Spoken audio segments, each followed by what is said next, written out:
Hello there, and thanks for joining this evening. This is my first broadcast or stream, and so God knows what's going to happen, but we'll have a go and we'll see how we get on. The idea behind the class is that is to help those people. It's to help the less experienced artists in our group to improve their drawing and to improve their technique and to try and produce something that they're happy with or they will be happier with. What I find at a Tuesday evening class is that because the standard of drawing is so wide, we've got people who are beginners and we've got people who've been drawing for decades, and because that standard is so wide, it's often very difficult. It's often very intimidating for beginners, and very often we get beginners joining and they stay a few weeks, then they don't come back, and that's a great tragedy, really, because they're missing out on a very enjoyable practice in life drawing, very important practice. But it's also very difficult to give them individual instruction, simply because the standard is wide and people who've been drawing for years don't necessarily want to sit there and listen to me waffling on about techniques while they're trying to capture a likeness of a model. So the idea of this class is a supplementary class which will enable them to analyse drawings made on a Tuesday evening, and to go over them again maybe on a Wednesday evening, and to do a little bit of a critique or to look at some techniques that were used and the decisions that were made by myself and coming to the drawings that I've produced and the finish on those drawings that I've produced. Now, the technology of the whole thing is all fairly new, so I'm not really quite sure the best way to use it, but no doubt we'll all learn as we go along. Right. I think the first thing I want to look at is the materials that I use, and they're very, very simple. And I use charcoal. Here's a piece of charcoal. It's a piece of willow charcoal, and it's just a piece of burnt stick basically, as old as the hills. And I use charcoal because charcoal is very, very forgiving. You can make all sorts of marks with charcoal, very light marks, very dark marks. You can make and you can remove them. You can remove them with a brush of your hand. They just come straight off like this, just like that. It's almost as if they went there. It's a very, very forgiving medium, and it's extremely inexpensive. That's one piece of charcoal, a piece of willow charcoal. That's probably about 1/3 of an inch across, if not more. No, it's about 1/2 an inch across, about 12.5, 15 millimeters across. That's one piece of charcoal. The next piece of charcoal I use is a pencil, and it's a paper wound pencil by a company called Prang, and it's also made by a company called General Pencil Corporation, who are an American company. And anyway, it's paper wound, and it's actually paper wound and made for American school children. And because it's paper wound, you just pull a piece of string and peel the paper off of it, and you will reveal the charcoal inside it, and there's no sharp edges, nothing to cut your fingers with. Yeah, so it's perfectly suited for children. And then I put that into a pencil holder, something like this. This is a cheap thing which I buy from eBay. I don't know how much it costs, I can't remember. £1 maybe, something like that. And you buy them 5 at a time or 3 at a time, and they're worth having. The pencil extend is a good idea for a number of reasons. First of all, it lets you get a little bit more out of your pencil, but secondly, it allows you to put some distance between your work and your between yourself and your work, and there's a advantage to that, which I'll explain to you in just a few minutes. So that's a charcoal pencil. They come in 3 grades: hard, medium, and soft. And this stuff here, I think that's just how it. I don't think it comes in any sort of grade. It comes in various sizes basically. Willow charcoal and compressed charcoal from Prang or from the General Pencil Company. You can get them from Casa, I believe, for about £2 each, and that's not bad. If you know someone in America, you can have them. They'll send you a box of a dozen for about 50 pence each. But other than that, go to Casa Art. The next thing you need is a putty rubber. I'll dig one out in a minute.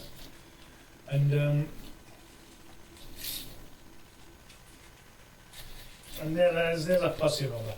It's soft and pliable and squidgy.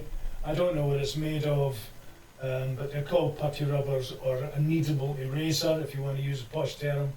And they are various sizes, from £1 to £6 or £7 a piece, depending on how you shop around. You need one of those, yeah. And that's it as far as pencils are concerned, really. You don't need anything any more exotic than that. And paper, the paper we've got here is newsprint paper. And again, its weight is about 40 grams per square metre, which I believe is how they grade paper. So if you were to look at your average laser paper in the office, it's about 80 grams per square metre, and this stuff is about 40 grams per square metre. So that gives you some idea of how inexpensive this paper is. And it's nice and smooth, and it's perfect for drawing in charcoal. So charcoal is cheap, it's very, very forgiving, and you can draw on this inexpensive, smooth paper. And that's the materials, really. Nothing any more elaborate than that. And I see beginners drawing in graphite with 2B pencils sometimes, 3B or 4B pencils. And I think they're doing themselves a bit of a disservice because graphite is considered in many parts, many education and art institutions, to be an advanced drawing tool. And if you're a beginner, then you really shouldn't be using advanced drawing tools. You should be using something introductory, something elementary. And it doesn't come much more elementary than charcoal. Very forgiving, inexpensive, easy to use, a little bit mucky, but you can live with that. Well, I certainly can. Anyway, so let's talk another technique, another error that I see beginners making, and that is that they get far too close to the work. I often see them like this, up here at the work, almost within 6 or 7 inches of it. And that is, again, putting yourself at a great disadvantage. And the reason for that is because you can't judge proportion, you can't judge scale, but more importantly, you can't see the model and your drawing at the same time. In order to draw accurately, in order to draw accurate observational drawing, in order to make an accurate observational drawing, you really ideally have to be able to see your model and your drawing simultaneously. And you can't do that if you're up here like this. You just can't, it just can't be done. And the theory behind it, and there's lots of theories about how people draw, but one of the theories, on popular theory, is that we draw from an area of our visual cortex which is outside of memory. It's not part of your memory. It's part of your visual cortex. And we're able to very, very quickly and very, very briefly recall what is passing through that part of the visual cortex. Nobody really understands it to a great deal. But it's all done in microseconds. So when you're looking at a model, and when you're looking at your work at the same time simultaneously, you are able much better to draw what you see, because you're seeing it and drawing it more or less at the same time. And that makes drawing from observation so much easier. If you're not drawing like that, then you're drawing from memory. Even if it's only a couple of seconds, even if it's only 2 or 3 seconds, you're still drawing from memory. And that's infinitely harder than drawing from observation. Drawing is not easy under any circumstances, but it's much easier to draw from that immediate observational part of your visual cortex than it is to draw from memory. Yeah? So do yourself a favour and keep your work at a distance. And ideally, you want your work to be at arm's length, if possible. You want it to be at arm's length, even on those occasions when you're sitting on a chair at the Clive class, and you've got a chair in front of you, and you're sitting you're sitting in front of a chair, and your board is leaning on a chair.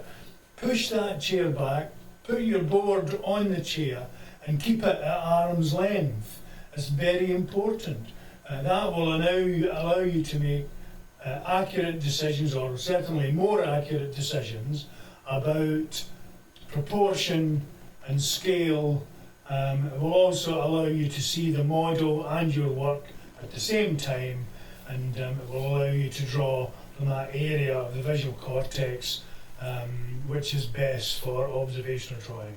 I'm sure there's a name for it, I've no idea what it is, but that's where we draw from observation, from this part of the visual cortex, which is outside of memory. Anyway, so that's a technique that you should adopt and you should employ. Keep your work at arm's length, like this, and draw from the shoulder. Draw from the shoulder. So there's a lot to think about before you've even made a mark on the paper. Draw from the shoulder. Keep your work at arm's length. Here we go. Let's get a pencil. Keep your work at arm's length like this. I don't know, you can't see it actually, can you? That's a boring, isn't it? Anyway, keep your work at arm's length like this, and draw from the shoulder if you can, wherever possible, and try to observe the model and your work at the same time, and then you can draw, and that will allow you to draw so much more accurately. Anyway, let's start talking about drawing now. We've battered that to death. Let's start talking about drawing. So, this is a drawing. Our model last night was Vanessa. Vanessa, who is a ballet dancer, and she's very athletic, very attractive, very tall. And last night we did, as is normal for our class, we did a series of 5-minute gesture drawings, followed by a couple of 30-minute poses, followed by a pose of 1 hour. And an hour's pose is about as long as we get on our Tuesday evening class. And so when we draw the figure, we have to be pretty quick. We have to be pretty sharp about it, actually, because an hour would be considered a short pose under any circumstances.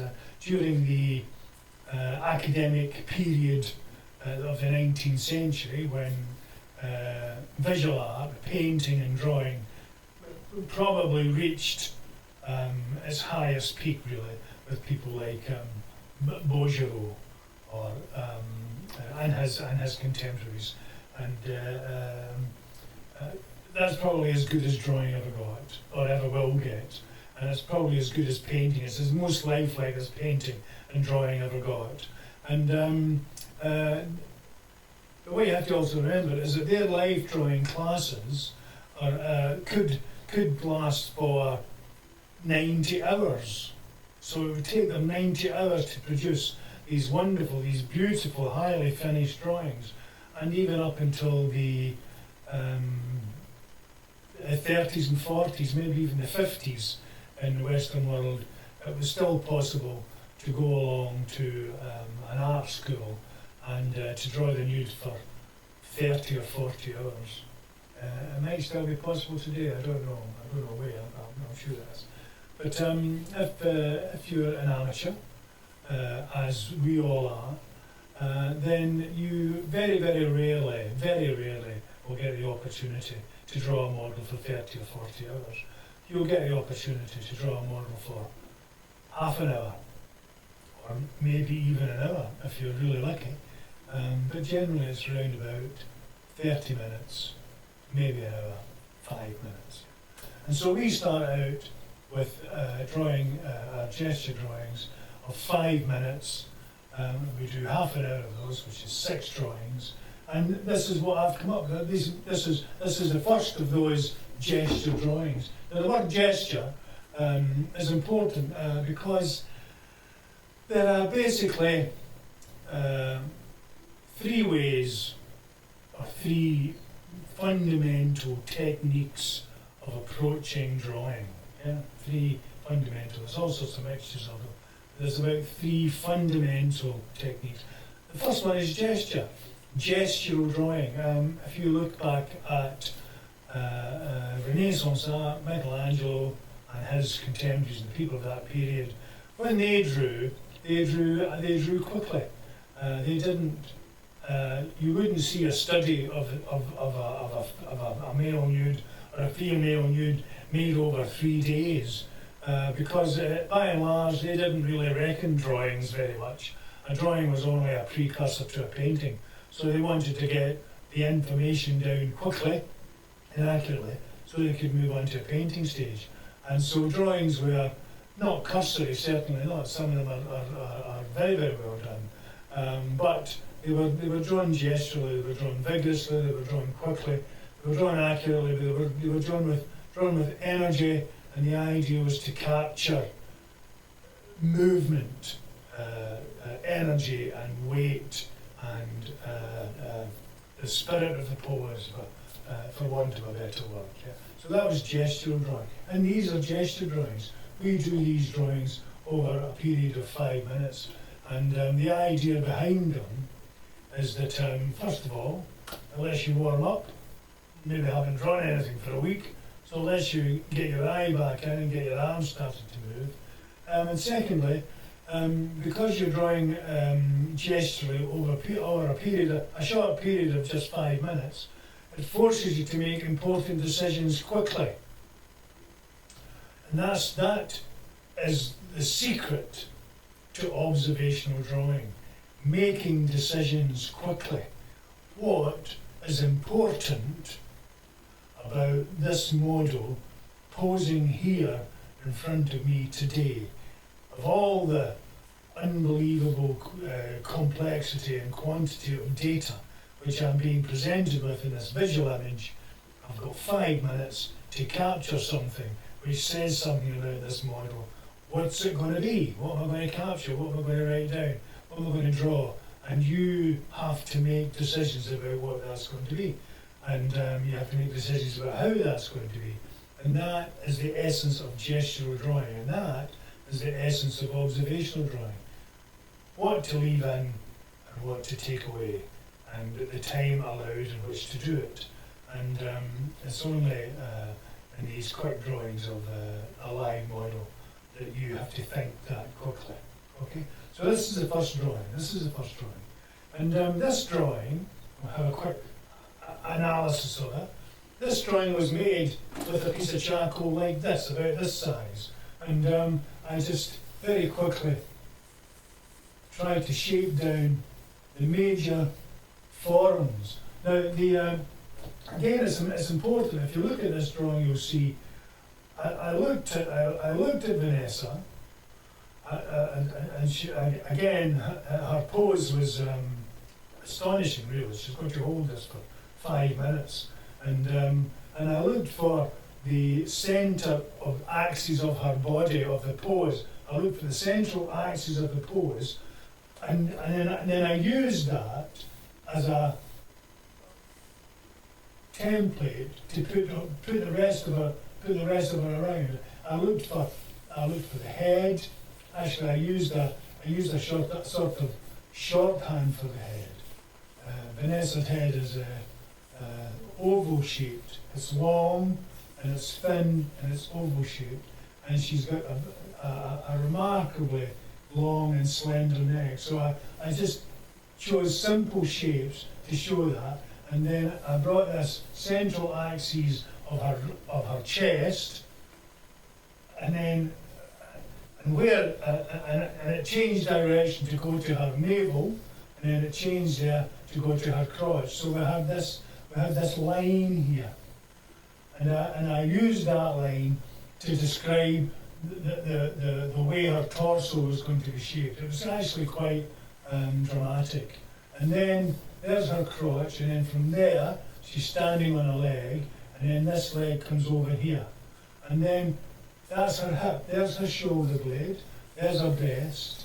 There's her other breast, and there's an arm. So what I concentrated on for the first few minutes was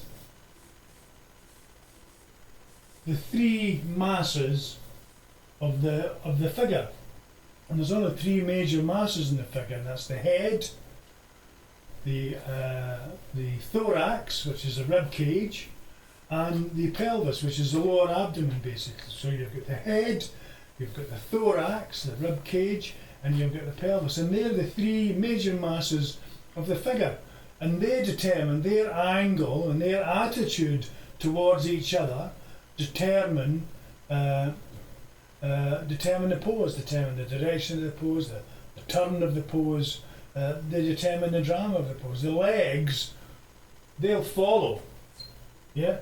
They're attached, they're appendages, they will follow the rest of the torso, as will the arms. Obviously the arms are capable of a great independent movement, but they will in general reflect the way the weight is divided, the way the central axes of the torso, the pelvis, the rib cage and the head are rotated.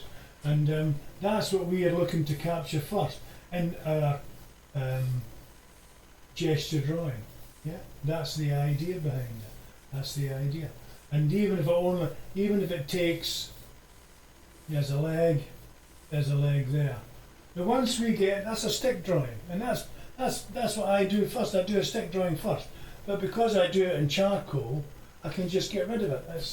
It gives me the fundamental attitude and pose. Then I can just rub it out like that, and I can go back in, and I can make it maybe something a bit more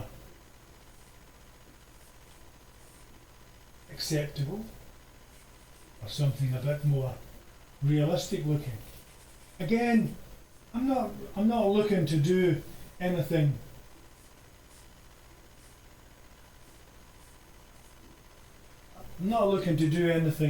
particularly accurate. I'm not looking to do anything finished. It doesn't have to look like Vanessa. All it has to do is look like a rather tall, athletic human being, really. That's all it has to look at.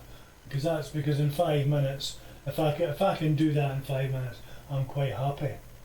Because it'll got my eye in, it'll have made me start thinking about the decisions that I've got to make, and then after that, I've got another half a dozen of these drawings to make. Everyone will get slightly better than the previous one.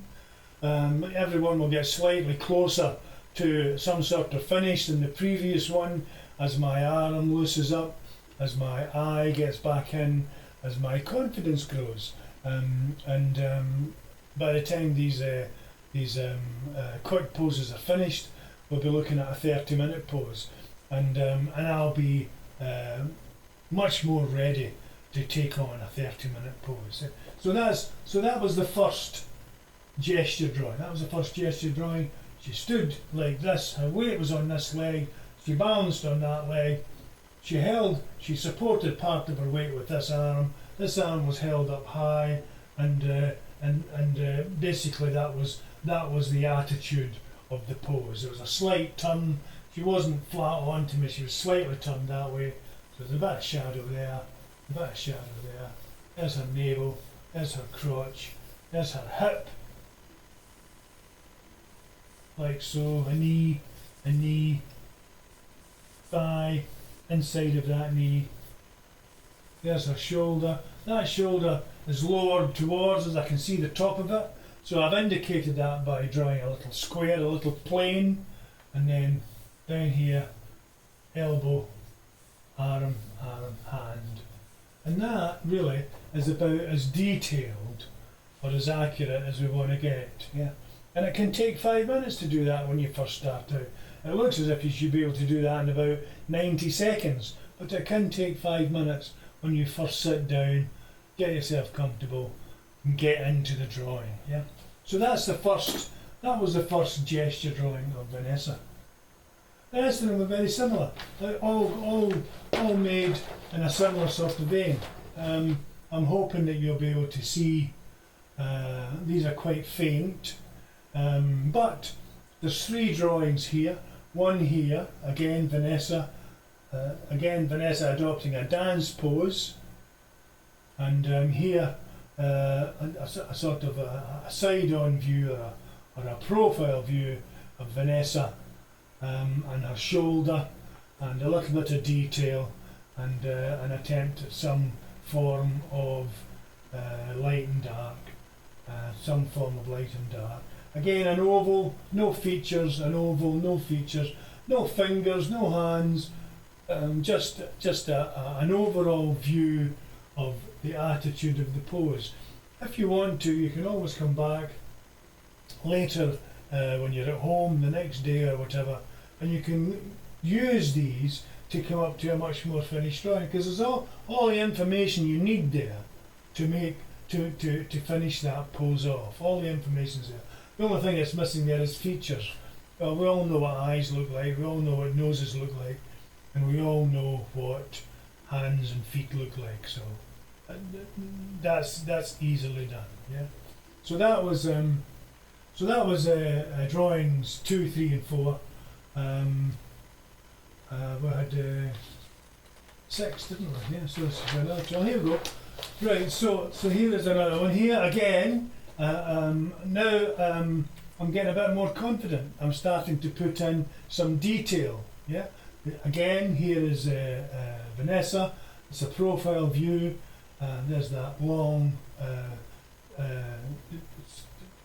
oval head of hers. There's her shoulder. There's her waist.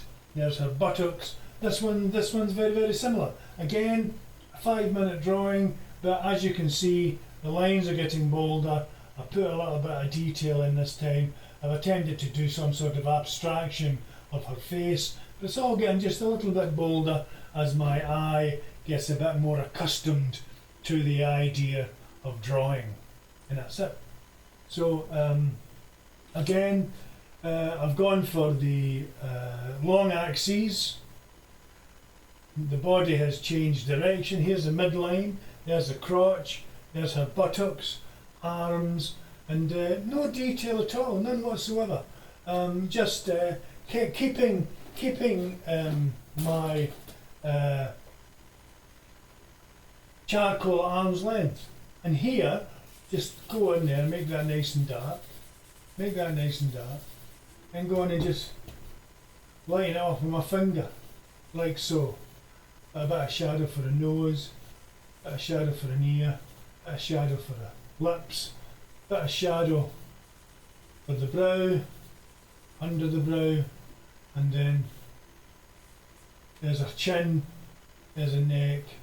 That's it really, nothing more elaborate than that.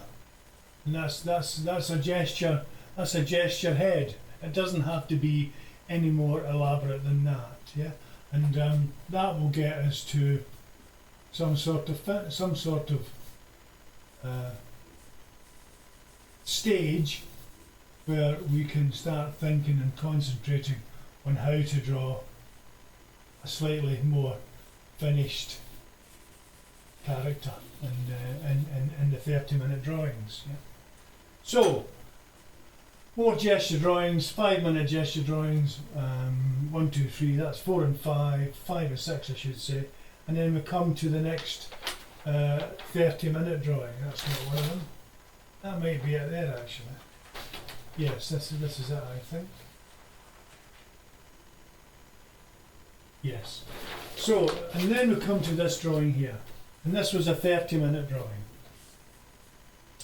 And this was made with the same techniques as the previous drawing, with a lump of charcoal, which looked as if it just like a piece of burnt stick, and with that I was able to, again, working at arm's length, keeping the work as far away from me as I could, using the length of the charcoal to my advantage and putting some distance between my body and the work.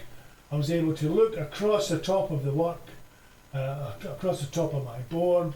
I was able to see the model and I was able to see the paper and the work at the same time, and that allowed me to make better decisions about what to draw and how to draw and what came from memory, or actually what was drawn from this area of the visual cortex. And again, all the same decisions are being made. All the same decisions are being made about the long axes of the body. So here's the long axis of the body. There's her, obviously here's her head. We've drawn her head. There's that oval. But we've avoided detail wherever possible because, and this is a great thing about a big lump of charcoal, is that you can't really do a lot of detail.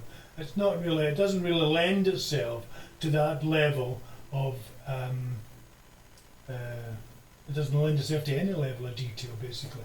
So in order to draw this, you would, there's her hair, and here is the outline of her head, there's an ear, there's a little bit of an ear. So let's do, so there's a shadow under her eyes, there's a shadow of her nose, and there's a shadow of her mouth. Take a bit off, a bit too wide. And then here we've got a bit of shadow on the side here. And here we've got a bit of shadow on the side. Because she was casting shadows, she was. So there's a bit of shadow there. And then her whole under there. And then there's her neck. And again, that's in shadow. That's in shadow. And there's her trapezius. And that's in light. And there's her, the pit of her neck. And here is, again, the axes, the axes of her thorax, of her upper torso, is the axis of her thorax, or basically her breastbone. This bone here, from the pit of the neck to the centre of her rib cage, and that's the line of axes, yeah. And we know that. Let's just draw. So there's a rib cage. That's a rib cage. I haven't drawn a rib cage. It's a long time since I've concentrated on drawing anatomical features before I do the rest of the character. But I think along those lines. I do think along those lines when I'm drawing. I think about where is her breastbone, where is the bottom, where is her 10th rib, where is her navel, where is the top of her pelvis, where is the great trochanter, where are these things, where are these landmarks? You have to be able to, you have to know where they are, you have to know they exist, you have to know where they are, and you have to be able to plot them. And once you can do that, we'll just have a quick look. So here, there's an eyebrow, there's an eyebrow, there's an eye, the dark of an eye there, there's a dark of an eye there, there's the nostril. Yeah, so I mean, it's almost, and here we go with our putty rubber, it's almost a caricature, you're quite right, it's almost a caricature. But it's got the information we need really, it's got everything we need to, it's actually not, it's not a likeness, but it's certainly a resemblance. Anyone who was there that evening would have no problem identifying Vanessa from this drawing, and which is great. That's lovely. That's the whole idea, really, isn't it? So that your drawing looks like what it's supposed to be, you know. And so here we have there's that line of the long axes, and here again it changes direction, and it ends up in her navel, yeah, in her navel. And so there's a breast, there's another breast, and here we have her arm, and this arm here. I won't do that. But anyway, so, and there's her rib cage, and so there are, and you'll notice that basically I'm just drawing straight lines, nothing terribly difficult, nothing terribly difficult.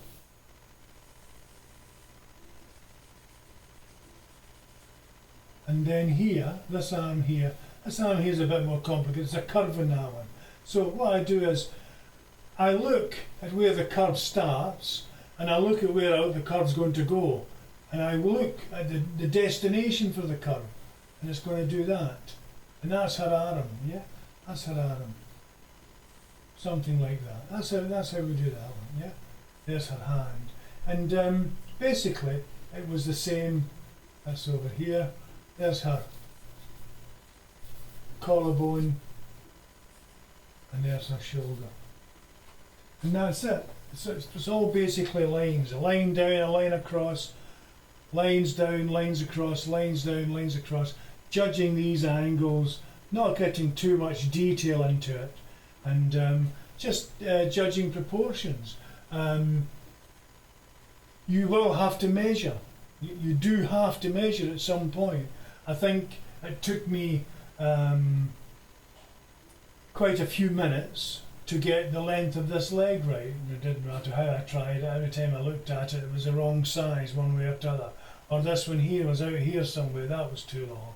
Or I had to make sure there's a knee and there's an ankle, and I'd make sure that this one matched up rather, even though there's obviously a little bit of foreshortening there, but it had to be roughly the same length. It couldn't be miles out. So there's always going to be some level of measuring being done, yeah? And so major axes, ovals, simple shapes, use the charcoal for it's good at, and that's putting in light and shade. Light and shade. Don't try to do all this with line. Don't try and draw this with line. Even the most experienced artists will have difficulty drawing a face with line. In fact, most artists will have difficulty drawing a face with line. Most artists will have difficulty drawing all this with line. Yeah, but keep it sketchy. Keep it sketchy. Don't get bogged down in it. Don't get bogged down in it. Convey the idea. It's a 30-minute drawing. All you can do in 30 minutes is convey the idea. You can't get to a finished drawing. If you try to get to a finished drawing, you'll get bogged down, and you'll get frustrated, and then you'll panic. And when you start to panic, then the drawing goes out the window, really. And you'll end up with something that you're not happy with. And that's the idea. It's not to make the guy next to you happy or the girl next to you happy. It's to make you happy with the drawings that you're producing. And I quite like this. I like this drawing. I like the. I thought it was a reasonable resemblance to Vanessa. I thought it was statuesque, and I think it portrayed her physique well. She's athletic. She's tall. She's glamorous, and she's in fantastic shape. And I think that showed that. You know, she's in fantastic shape, and I thought I captured that.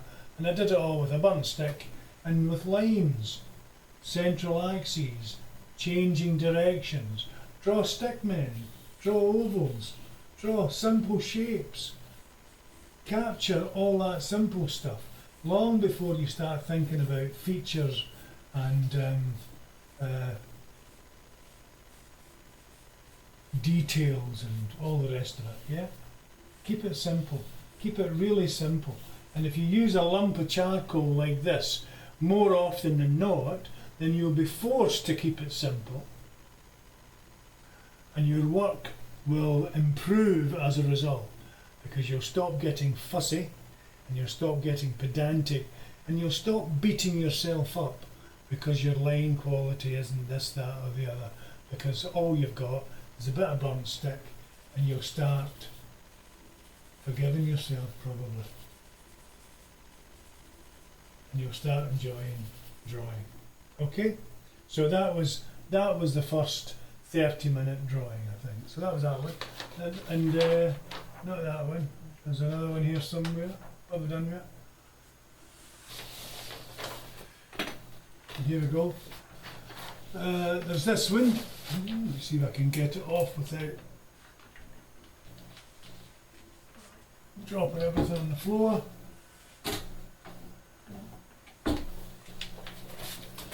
Over here.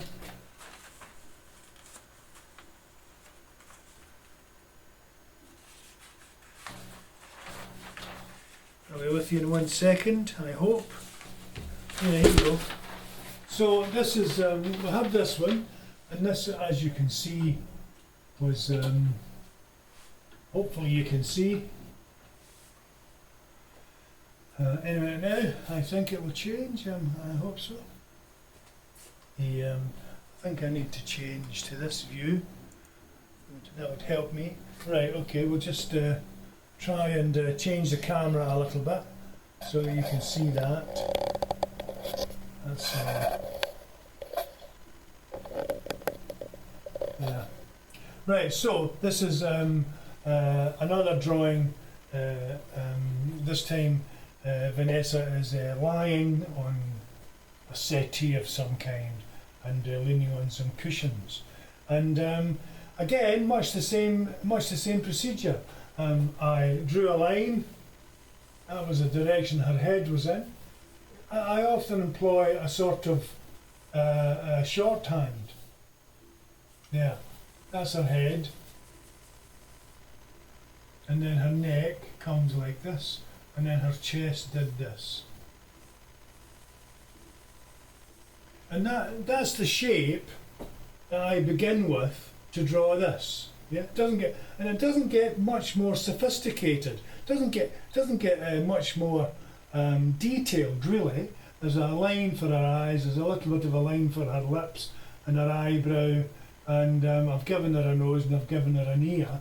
But by and large, it's not a whole lot more detailed than this is. Yeah, and here we bring up her shoulder, her upper chest.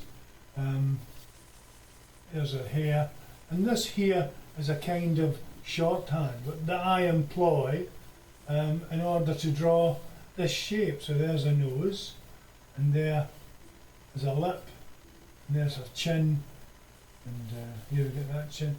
Then there's a line for her eye. We can use a finer pencil here and go in with a little bit more detail. There we go, and then there's an eye. And we can just do this, take that out of there, bring this up a bit. There we go. And that's her hair. Her hair is there, there's an ear. Like so. And then we can go in with a putty rubber and make that a little bit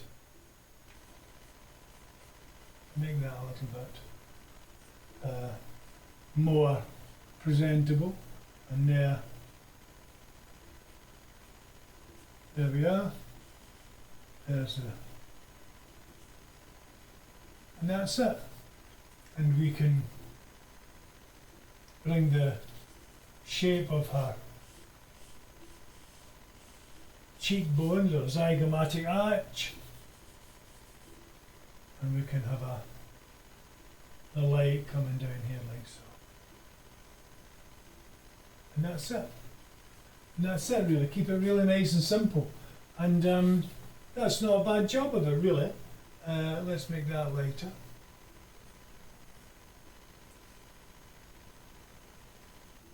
And we'll only get to that sort of level in the last 5 minutes of the drawing. And the rest of it is made up of trying to get proportions to make sure the legs are the right length, the lower legs are the right length, her torso is the right length, her arms, her hands.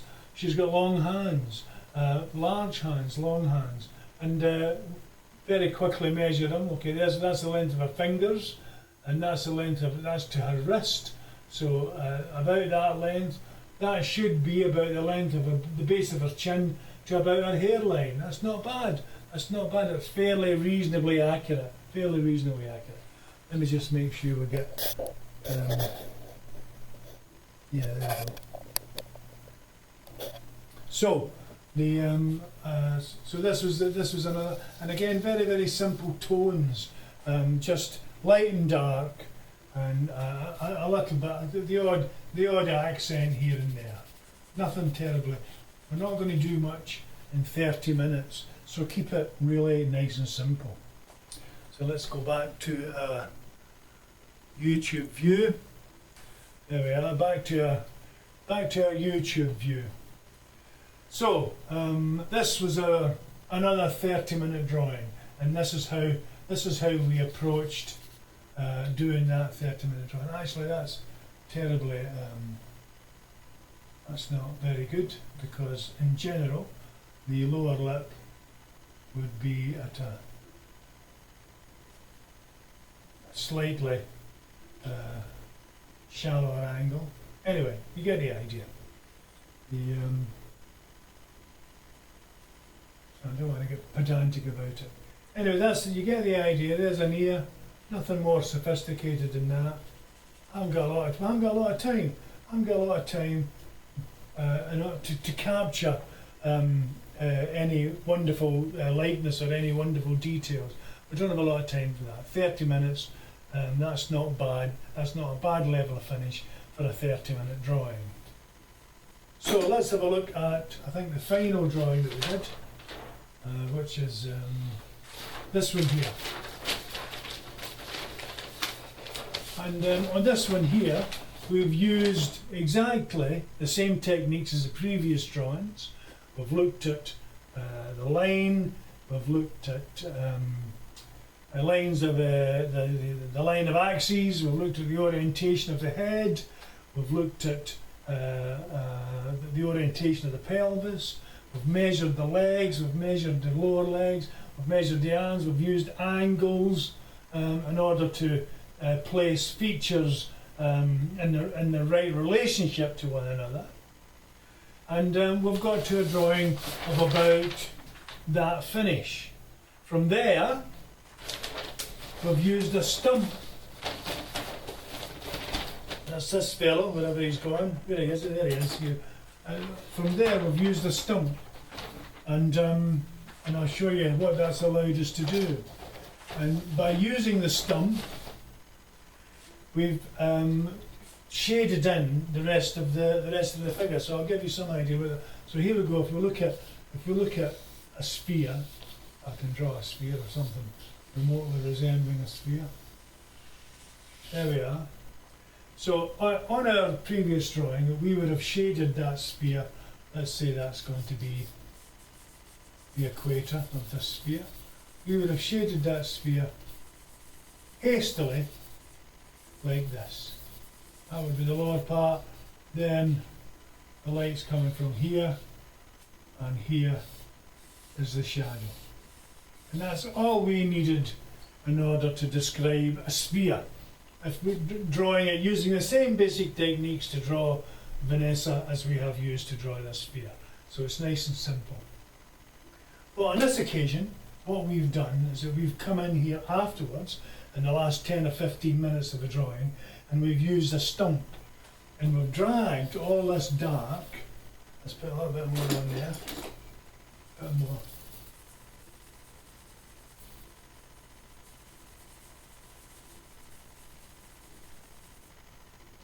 And we've used this stump to drag all this dark around across the rest of this forum.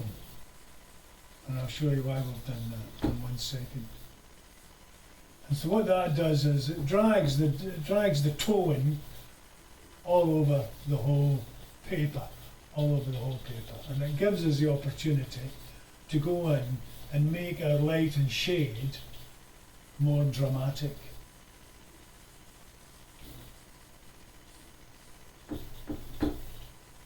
There we go. That's the whole object has now been toned. And I'll just go around with a bit of my putty rubber, whatever I've done here. Here we go. I'll just go around with a bit of my putty rubber and tidy it up around the edges, like so. And what we'll do also is that we will use a lump of charcoal, again just a lump of burnt stick, to describe the cast shadow. So there we are, there's our cast shadow. There's our sphere. And we've used a stump to go in, basically to even all that out, flatten it. Ideally, we would like to see just a flat shape, really, just a flat circle and a flat shadow with almost no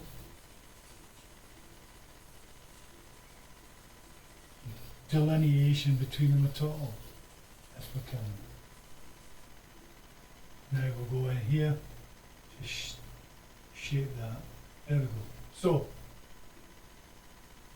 you see how easy charcoal is to manipulate with a piece of putty rubber. There's no effort in it. You don't have to, you're not wrestling with the thing. It's not your enemy. It's not your enemy. So there we are. That's a stage and a technique that we've used in order to get to this level of finish. Yeah, this is a stage and a technique. And now what we'll do then is that we then go in with our charcoal pencil, our compressed pencil, and we do what's called a core shadow. And the core shadow, here it is, there's one there, there's one there, there's one there, there's one there, that edge there, it's a soft edge, but it's a core shadow, and a core shadow has various edges, various types of edges, generally soft, but the idea is that that core shadow is where the light and the shadow separate, yeah? That's the core shadow. And then here, we put in a piece of dark accent, which is this shadow here. And that's like a piece of, that's where the sphere touches the ground. And where the sphere touches the ground is very dark. It's almost as if there's no light escaping from that little part. So that's how, so now we're starting to describe this, this sphere in terms of light and dark. We're using slightly more sophisticated techniques to show how this works. And I've used the same techniques here to show where there's light striking upward facing planes, where there's shadow, where there's occluded light, here, in the end, where her calf meets her thigh, there, and maybe here, where that calf meets her, and here in her buttocks, and here, where she's sitting. It's like occluded light. There's occluded light here. And then we can come in here and we can put a little circle here, or a highlight maybe, soften that a little bit. Let's make that a bit softer here. Soften that edge. Soften that edge. Soften that edge.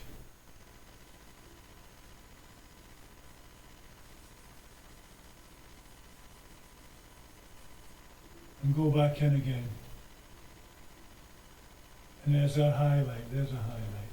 Soften that, soften that. And so, and here, we might go and put in a little bit of reflective light where the sphere sits on the floor. So these techniques, this technique of using a stump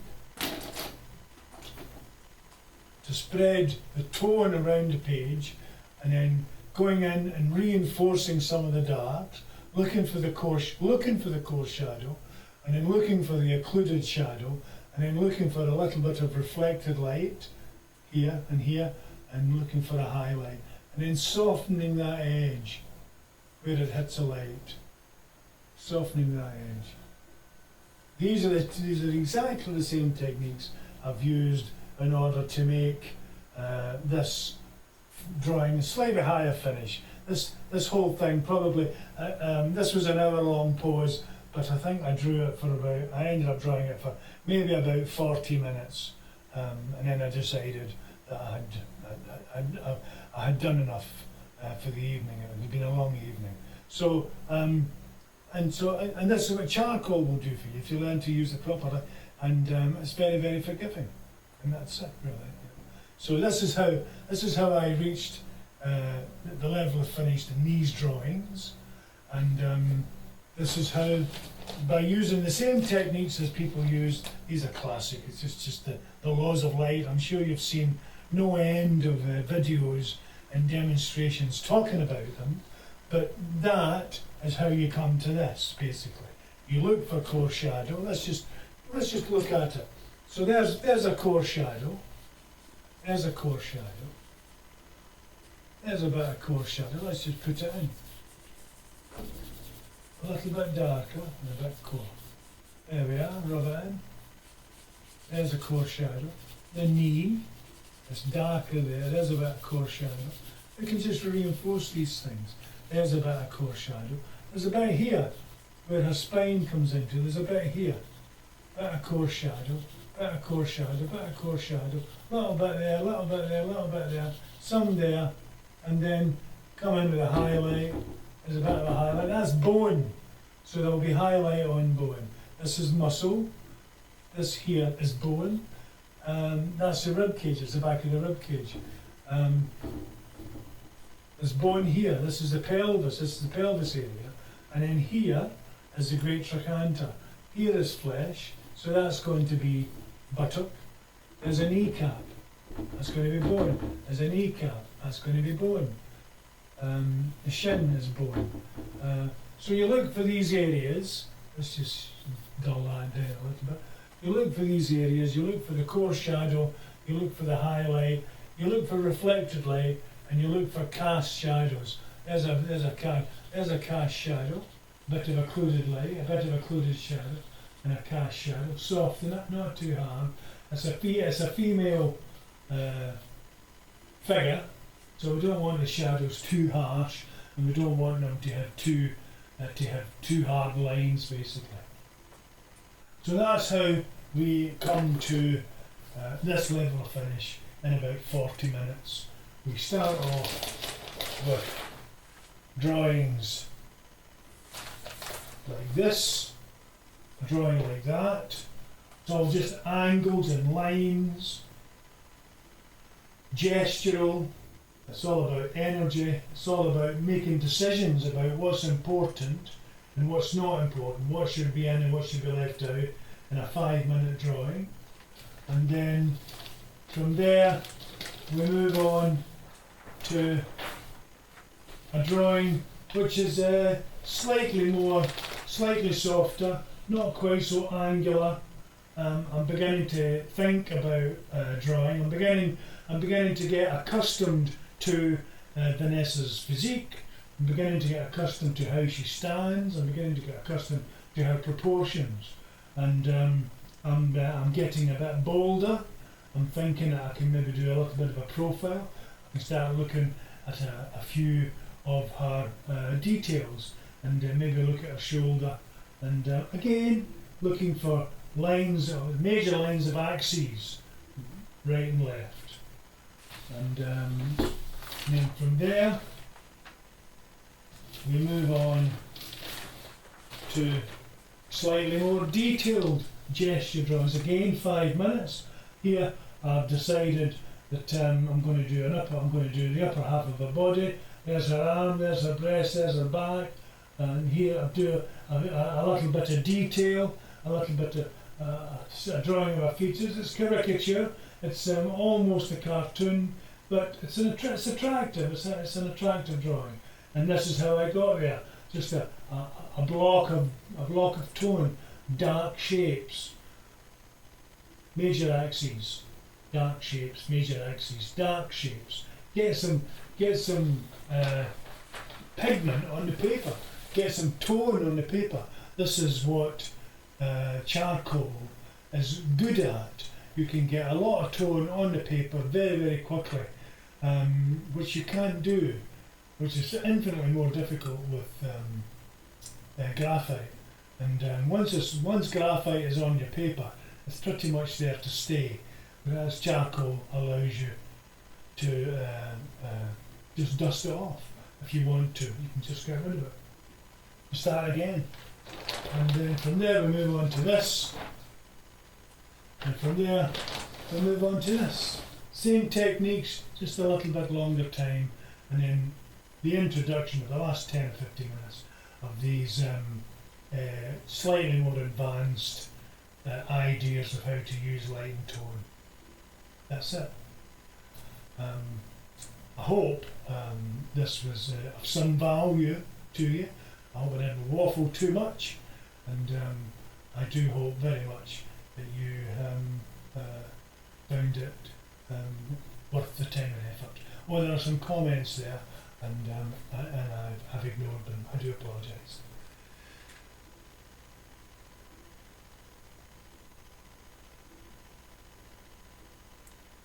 Right, okay. R. Panikin has mentioned how loose my grip is on the pencil. Again, I